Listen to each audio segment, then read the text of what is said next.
Para algumas pessoas, o casamento é a realização de um conto de fadas com vestido, muitos convidados e uma bela decoração. Mas antes da troca de alianças na cerimônia religiosa, é preciso resolver questões jurídicas no casamento civil. Este é o tema da reportagem de Fernanda Miguez.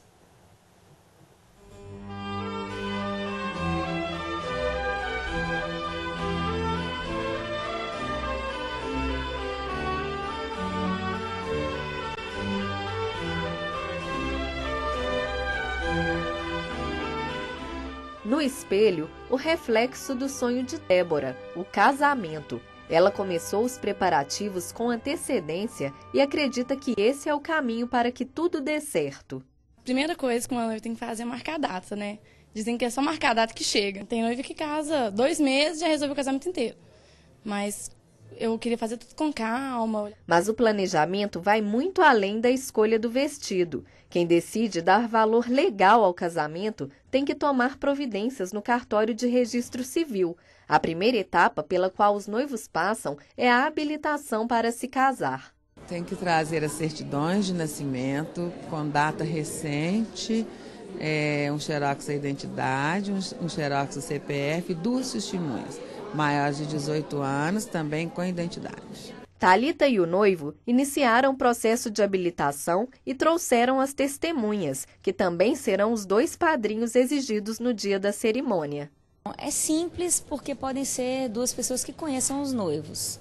E nós escolhemos um familiar e um amigo. Também é preciso pagar uma taxa no dia da entrega da documentação. Maria das Graças explica que os documentos são conferidos, pois não pode haver erros de grafia nem rasuras, por exemplo.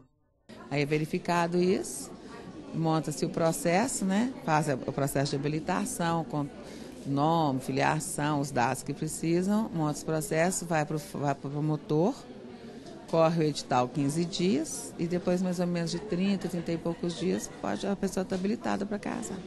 A lista de quem pretende se casar é divulgada em jornal de grande circulação e no próprio cartório.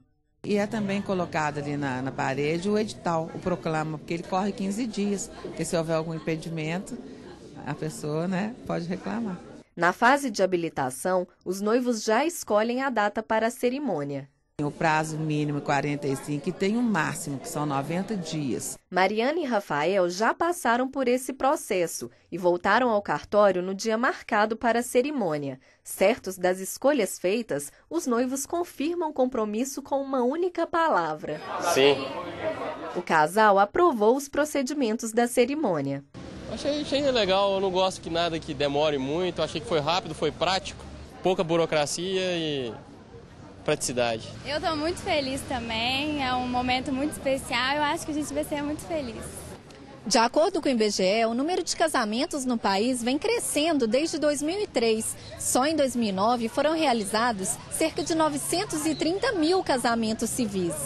Uma outra decisão que tem que ser tomada pelos casais é a escolha do regime de bens. Mariana e Rafael escolheram a comunhão parcial. O que você construiu até ali, apesar da união, é da pessoa. Dali para frente, são dos 2. Mas esta juíza explica outras possibilidades de regimes de bens. Adotar o regime da comunhão universal de bens. Todos os bens adquiridos antes e após o casamento são partilhados igualmente entre as partes. A segunda opção seria a separação total de bens, que é justamente o contrário da comunhão. Tudo que é adquirido antes e depois do casamento permanece individualmente com cada cônjuge. A juíza ainda explica um novo regime de bens criado pelo Código Civil de 2002. A participação final de aquestos, que é praticamente um misto de todos esses regimes. Alguns bens podem ser adquiridos pelo casal em conjunto durante o período da convivência e alguns podem ser adquiridos individualmente por cada uma das partes. É possível que o casamento civil seja realizado fora do cartório, mas são necessários 4 padrinhos nesse caso. Existe também uma outra modalidade que foi a escolhida por Débora.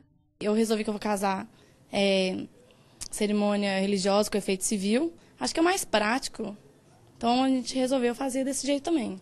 O casamento religioso com efeito civil A habilitação é feita normalmente igual ao casamento dentro do cartório.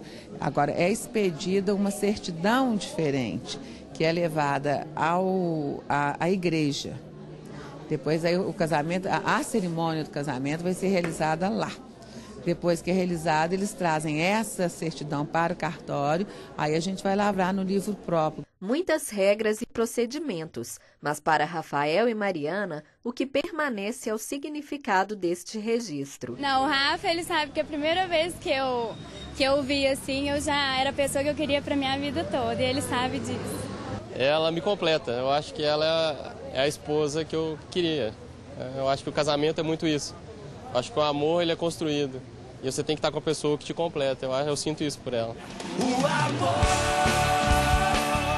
é o calor que aquece a alma.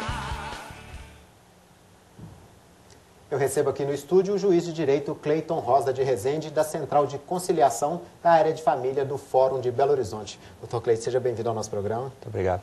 Parece que a grande novidade que foi implantada aí, a partir do Código Civil, é o regime de participação final de aquestros. Como é que isso na prática funciona?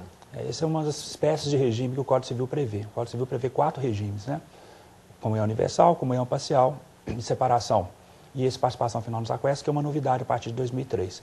Significa que os cônjuges podem escolher um regime, e aí depende de fazer isso através do pacto antinupcial, em que eles vão poder ter uma liberdade de poder negociar, administrar os seus próprios patrimônios, só que no final, se houver dissolução do casamento, por morte ou por divórcio, esses bens serão juntados e partilhados igualmente entre eles. Mas o que diferencia isso? Por exemplo, na comunhão parcial é tudo aquilo que foi adquirido após o casamento, que acontece essa divisão. Na comunhão universal, antes e depois do casamento. Na separação total, a separação de tudo antes e depois do casamento.